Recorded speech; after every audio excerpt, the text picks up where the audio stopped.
بسم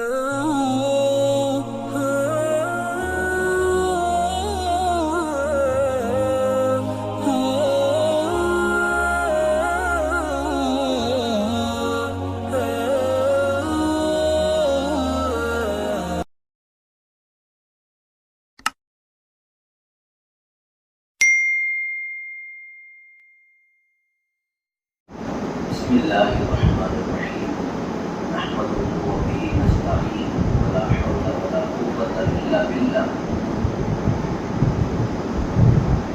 أما بعد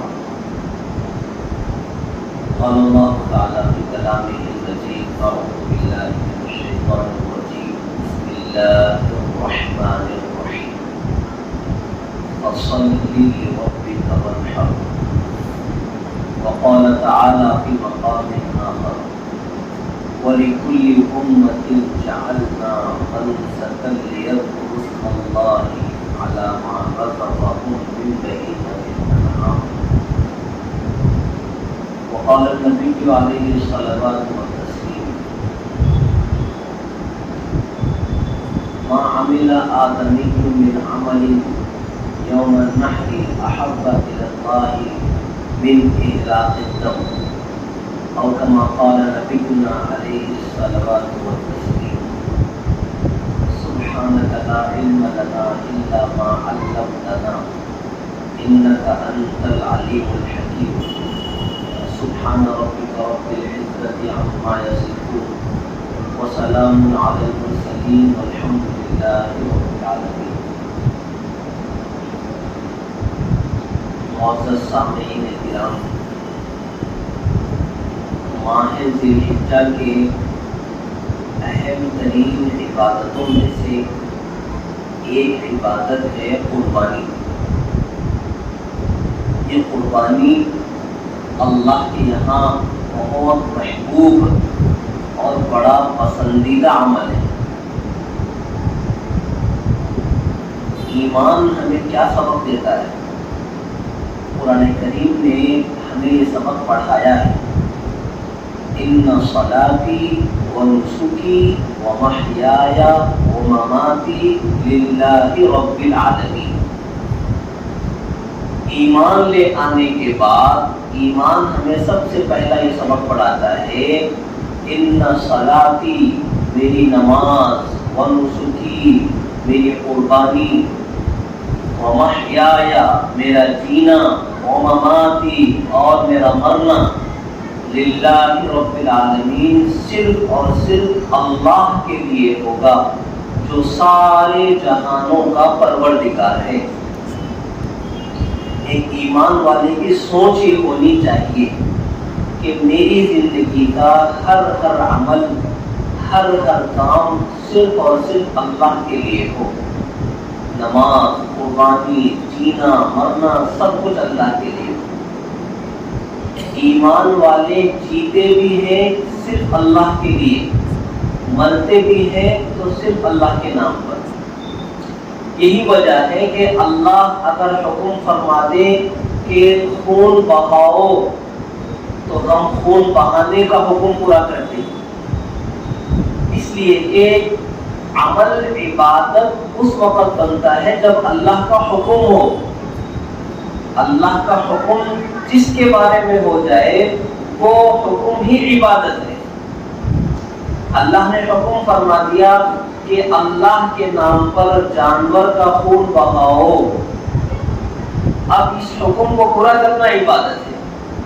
اب یہ بات نہیں کہی جائے گی کہ پاک جانور کیا کرے، کئی کچھ جانوروں کی جان لینا، جانوروں پر تو رحم ہونا چاہیے، بیچارے بے زبان جانور ہے، ان کا خون بہانے سے ہمارے کو کیا ملے گا؟ خالی گوشت کھانے کے لیے جانوروں کو مارنا ضروری ہے کیا؟ اس قسم کی جو باتیں آج کل عوام کے اندر پھیلائی جا رہی ہے تو یہ اللہ کے حکم سے ہٹانے کے لیے ایک سازش ہے. ایمان والا یہ کہتا ہے کہ جس رب نے ان جانوروں کو بنایا ہے اسی رب نے حکم دیا ہے کہ ان کا خون اللہ کی خاطر بہاؤ. اب کیا پریشانی ہے؟ جس اللہ نے ان جانوروں کو پیدا کیا ہے وہی اللہ حکم دے رہا ہے کہ ان جانوروں کو اللہ کے نام پر قربان کرو، خون بہاؤ ان کا اللہ کے نام پر۔ اب یہ کام کرنا ہی عین عبادت ہے، جس کا حکم اللہ کے یہاں ہو جائے، اللہ کا حکم پورا کرنا ہی عبادت ہے۔ اللہ حکم فرما دے اللہ کی خاطر اپنی جان قربان کر دو میدان جہاد میں، اب اپنی جان کو اللہ کی خاطر قربان کر دینا ہی عبادت ہے۔ اسی لیے تو شہادت کا مقام بہت بڑا بیان کیا گیا ہے۔ قرآن کریم نے کہا کہ جو لوگ اللہ کے راستے میں شہید ہو جائیں تم ان کو مردہ نہ کہو بلکہ تم ان کو زندہ کہو، بل احیاء، وہ زندہ ہیں اپنی قبروں میں۔ تو اللہ نے شہادت کا اتنا بڑا مقام بیان فرمایا قرآن پاک میں کہ جو اللہ کے راستے میں اپنی جان قربان کر دیں، قیامت تک کے لیے اللہ نے ان کے لیے زندگی نامہ لکھ دیا ہے، اللہ نے ان کی حیات کی سرٹیفکیٹ اللہ نے دے دی ہے قرآن پاک میں۔ یہ کیوں؟ اللہ کا جو حکم تھا کہ اللہ کی خاطر میدان جہاد میں اپنی جان قربان کر دو، تو اپنی جان ہو یا کسی کی جان ہو، اللہ کے حکم کی بنیاد پر قربان کر دینا یہ عبادت ہے، یہ عبادت ہے۔ اب اس کے مقابلے میں جو ہے لبرل قسم کے لوگ، دین بیزار قسم کے لوگ، کافر اور مشرک ٹائپ کے لوگ اگر اس طرح کی بکواس اگر کرتے ہیں تو ان بکواس کی کوئی اہمیت نہیں ہے، کوئی اہمیت نہیں ہے۔ جو لوگ اس طرح کی باتیں کرتے ہیں ان کی کوئی اہمیت نہیں ہے، اسی لیے کہ جس رب نے بنایا ہے اسی رب نے حکم فرمایا ہے۔ لوگ ایک اعتراض یہ بھی کرتے ہیں کہ بھائی جانوروں کی قربانی کی جا رہی ہے، اتنی زیادہ مقدار میں جانور اگر ذبح کیے جائیں گے، کاٹے جائیں گے تو نسل ختم ہو جائے گی جانوروں کی، پھر زمین پر جانور باقی نہیں رہیں گے۔ جواب یہ ہے کہ جب سے دنیا ہے اس وقت سے قربانی کا عمل جاری ہے، ہر سال لاکھوں کروڑوں جانور قربان کیے جاتے ہیں، لیکن آج تک جانوروں کی کمی نہیں ہوئی دنیا میں، بلکہ جتنے ذبح کیے جا رہے ہیں اتنی ہی زیادہ مقدار میں جانوروں کی پیداوار بھی ہو رہی ہے دنیا کے اندر۔ یہ قدرت کا نظام ہے۔ قربانی کرنے کی وجہ سے کسی جانور کی نسل ختم ہو گئی ہو، یہ مثال دنیا میں ہم کو نہیں ملتی۔ آپ دیکھیں ہر سال قربانیاں بڑھتی جا رہی ہیں، کم نہیں ہو رہی۔ جو بندہ گزشتہ سالوں میں 1 قربانی دے رہا تھا آج وہ 4 قربانیاں دے رہا ہے۔ تو ہر سال قربانیاں بڑھ رہی ہیں سماج کے اندر، لیکن کیا ان قربانیوں کی وجہ سے بکروں کی نسل ختم ہو گئی ہو؟ ایسی نیوز ہمیں ملی کہیں سے؟ نہ۔ گائے اور بیل ختم ہو گئے ہوں مارکیٹ سے، ایسی رپورٹ ملی نہیں۔ تو یہ قدرت کا نظام ہے۔ جو چیزیں عبادت کی لائن سے ہیں، جتنا زیادہ عبادت کا اہتمام ہوگا اتنا ہی زیادہ ان کی نسل میں بڑھوتری ہوتی جائے گی قدرت کی جانب سے۔ یہ اللہ کا نظام ہے۔ ہم انسانوں کا دماغ بہت چھوٹا سا ہوتا ہے نا، موٹی موٹی باتیں بھی ہم کو سمجھ نہیں آتی، تو قدرت کی گہری باتیں ہمیں کہاں سے سمجھ میں آئیں گی؟ جو موٹی موٹی باتیں بھی ہمارا دماغ ہضم نہیں کر سکتا، تو اللہ کا جو قدرتی سسٹم ہے دنیا کے اندر، جو فطری نظام ہے دنیا کے اندر، وہ تو بہت باریک اور گہرائی کی باتیں ہوتی ہیں۔ ہمارا موٹا سا دماغ ایسی باریک باریک باتوں کو ہضم کرنا تھوڑا سا مشکل ہوتا ہے۔ اسی لیے اگر کوئی بات دین و شریعت کی ہمیں سمجھ نہ آئے تو یہ نہیں سمجھنا چاہیے کہ دین کے اندر کمزوری ہے، یہ سمجھنا چاہیے کہ میرے دماغ کمزور ہے، میرا دماغ کمزور ہے کہ میں ہر بات نہیں سمجھ سکتا۔ تو اللہ کی خاطر جینا، اللہ کی خاطر مر جانا، یہ ہمیں سکھاتی ہے یہ قربانی۔ اسی لیے اس قربانی کی تاریخ پر آپ غور کریں۔ حضرت سیدنا ابراہیم علیہ السلام، حضرت سیدنا اسماعیل علیہ السلام کا جو واقعہ اس قربانی کے عمل کی خصوصیت اور اس کی اہمیت کی وجہ بنا، قرآن نے اس کو بیان کیا ہے۔ حضرت ابراہیم علیہ السلام نے حضرت اسماعیل جو ان کے بیٹے ہیں اور بہت تمناؤں اور آرزوؤں کے بعد پیدا ہوئے ہیں، بہت بڑی بڑھاپے کی عمر میں پیدا ہوئے ہیں حضرت اسماعیل علیہ السلام، حضرت ابراہیم کو۔ ظاہر سی بات ہے ایک باپ کے لیے اولاد بہت قیمتی ہوتی ہے، پھر خاص طور پر بہت تمناؤں کے بعد جب اولاد ملتی ہے تو اور بابو باتیں مت کرو ڈسٹرب کرو۔ جب بہت زیادہ تمناؤں اور آرزوؤں کے بعد اولاد نصیب ہوتی ہے تو اور بھی زیادہ قیمتی وہ اولاد ہوتی ہے باپ کے لیے۔ اور بڑھاپے میں نوجوان اولاد بڑھاپے کی لاٹھی کہلاتی ہے، بڑھاپے کا سہارا ہم کہتے ہیں۔ جب بچہ جوان ہو جاتا ہے اور ہم بوڑھے ہو جاتے ہیں تو ہمیں اپنی جوان اولاد سے بڑی امیدیں ہوتی ہیں۔ تو اتنی قیمتی اولاد کو ذبح کر دینا، قربان کر دینا، یہ معمولی امتحان نہیں تھا حضرت ابراہیم علیہ السلام کا۔ حضرت ابراہیم علیہ السلام کو اللہ نے خواب میں حکم فرمایا۔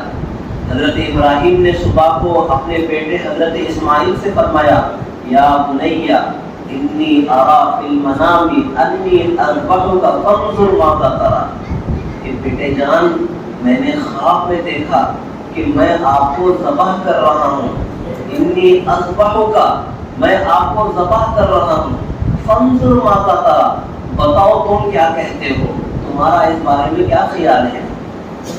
حضرت اسماعیل بھی نبی کے بیٹے تھے، نبی کی تربیت تھی، اور ان کو معلوم تھا کہ نبی کا جو خواب ہوتا ہے وہ وحی ہوتا ہے، اللہ کا حکم ہوتا ہے۔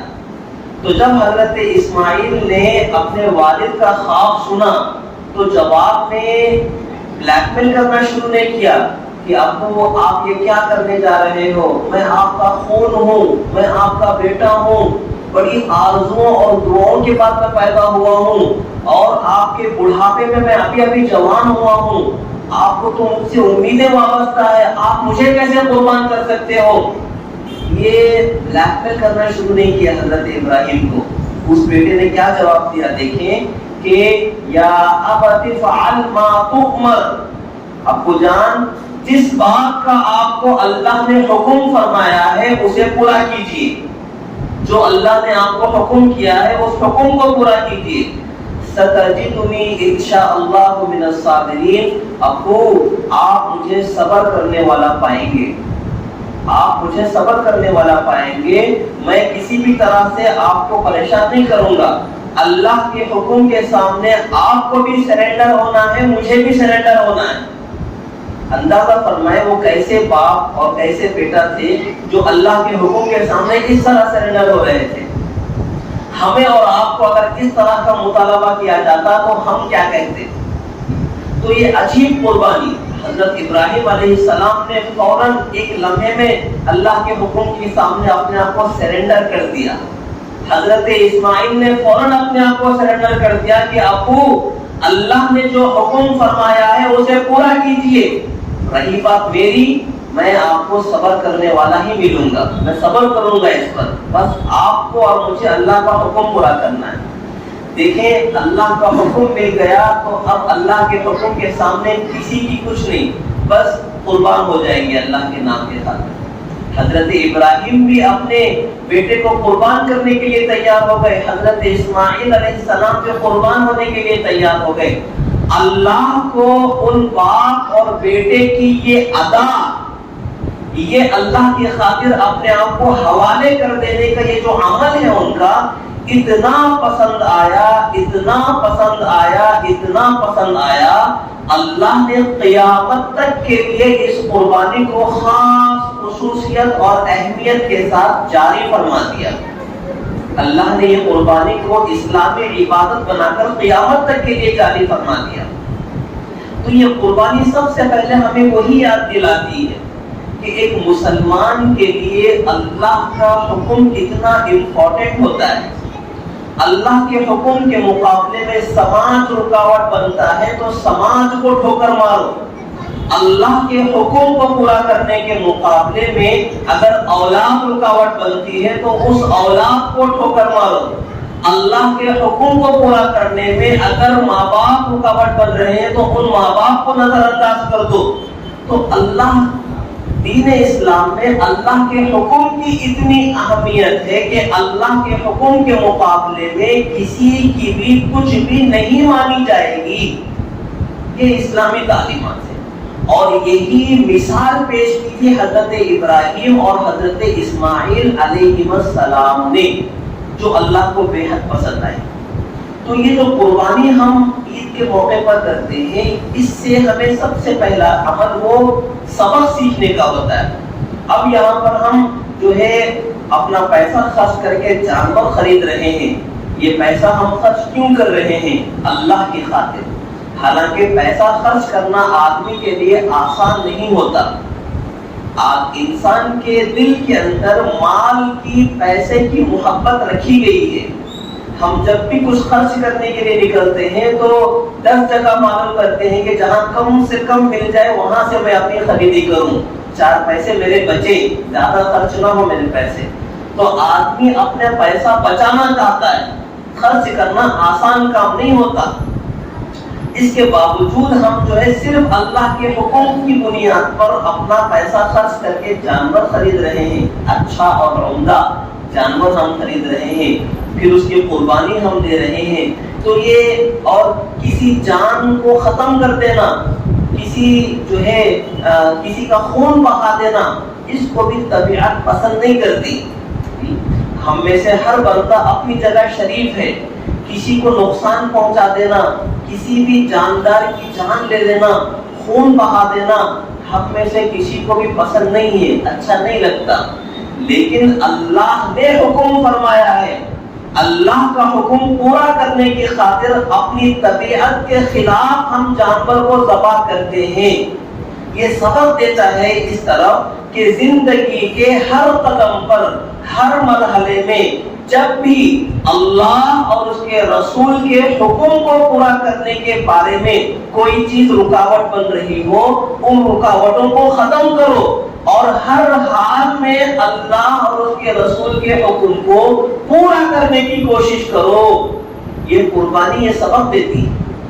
حضرت ابراہیم علیہ السلام اور حضرت اسماعیل علیہ السلام کا بھی جو عمل ہے وہ اسی طرف ہم کو حکم کرتا ہے کہ وہ تو اس طرح اپنے آپ کو حوالے کر چکے تھے اللہ اور اس کے رسول کے کہ سب کچھ حوالے کر دیا تھا اللہ رسول کے. تو ہمیں یہ قربانی یہی سبق دیتی ہے کہ دوست رکاوٹ بنتے ہیں نمازوں کی ادائیگی میں، دوستوں کو سائڈ کرو، نماز کی اہمیت کو جو ہے پیش نظر رکھو. اسی طرح دیگر اعمال میں جہاں جہاں جو چیز بھی ہمیں رکاوٹ بن رہی ہے ان کو دور کرو اپنے سے.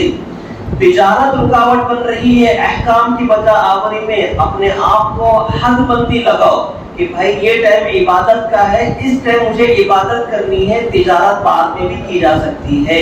یہ ہے قربانی. تو ہر قدم پر ہم سے قربانی مانگی جا رہی ہے.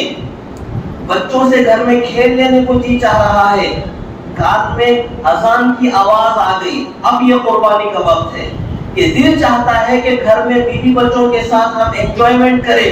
لیکن اللہ کا حکم ہم سے یہ کہتا ہے کہ نہ، نماز کا ٹائم ہے، مسجد جا کر فریضہ ادا کرو. تو اب یہ قربانی ہم کو دینی ہے کہ اپنے دل پر پتھر رکھ کر وہاں سے نکلو، باہر مسجد کی طرف جاؤ. قربانی کا موقع ہے، دل یہ چاہتا ہے کہ بھائی قربانی کریں گے، خامخواہ اتنا خرچہ ہوگا، چھوڑو قربانی وغیرہ کو، پیسے سیو کرتے ہیں، پیسے بچا لیتے ہیں. لیکن بندہ قربانی دیتا ہے کہ نہ، اللہ کا حکم ہے، پورا کرنا ہی کرنا ہے. اس کے بعد جو برکتیں ہوں گی وہ ہوں گی اللہ کی طرف سے، لیکن یہاں پر میں شیطان کے دھوکے میں نہیں آؤں گا. تو ہر قدم پر ہم سے قربانی مانگی جا رہی، کہیں جذبات کی قربانی، کہیں جو ہے مال کی قربانی، اور کہیں اپنے خیالات اور اپنے ارادوں کی قربانی. مختلف جگہوں پر ہم سے اسلام قربانی مانگتا ہے اور یہ قربانی ہمیں دینی ہے. اس لیے کہ کلمہ پڑھ کر ہم نے اعلان کیا ہے اس بات کا کہ میرا جینا بھی صرف اللہ کے لیے ہوگا، میرا مرنا بھی صرف اللہ کے لیے ہوگا. ان صلاتی و نسکی و محیایا و مماتی للہ رب العالمین. جب ہم نے کلمہ پڑھ کر خود کو اللہ کے حکم کے آگے سرنڈر کر دیا اپنے آپ کو کہ اب جو بھی ہوگا وہ اللہ کی مرضی کے مطابق ہوگا، نبی کے منشے کے مطابق ہوگا، میری اپنی چاہت میری اپنی مرضی کوئی حیثیت نہیں رکھتی، تو پھر جب ہم بنیادی طور پر اپنا ذہن بنائیں گے ایسا تو پھر عبادات کا اہتمام کرنا ہمارے لیے آسان ہوگا۔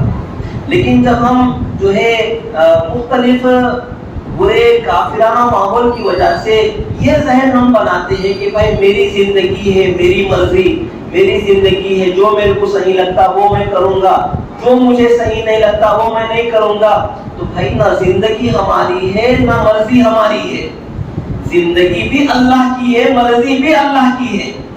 یہ ذہن ہمیں بنانے کی ضرورت ہے۔ آج کل پوری دنیا میں جو یہودی لابیاں کام کر رہی ہے، انہوں نے دنیا کو یہ سوچ دی ہے کہ بھائی میری زندگی میری مرضی، میں جیسا چاہوں گا ویسے اپنی زندگی کو جو ہے گزاروں گا۔ تو ہمیں بنیادی طور پر یہ چیز اپنے ذہن میں بٹھانی چاہیے کہ ہم دنیا میں پیدا ہوئے کیا اپنی مرضی سے پیدا ہوئے؟ اپنی مرضی سے ہم پیدا نہیں ہوئے اس دنیا میں۔ جب موت کا وقت آئے گا تو کیا ہم اپنی مرضی سے اس دنیا سے جائیں گے؟ نہ دنیا میں آنا اپنی مرضی سے ہوا ہے، نہ دنیا سے جانا اپنی مرضی سے ہوا ہے۔ کس کی مرضی سے ہوا ہے؟ آنا بھی اللہ کی مرضی سے ہوا، دنیا سے جانا بھی اللہ کی مرضی سے ہو رہا ہوگا۔ تو پھر زندگی اور موت کے درمیان کا جو یہ وقت ہے، اس وقت میں بھی اللہ کی ہی مرضی چلنی ہے، اللہ کی ہی مرضی ہونی ہے۔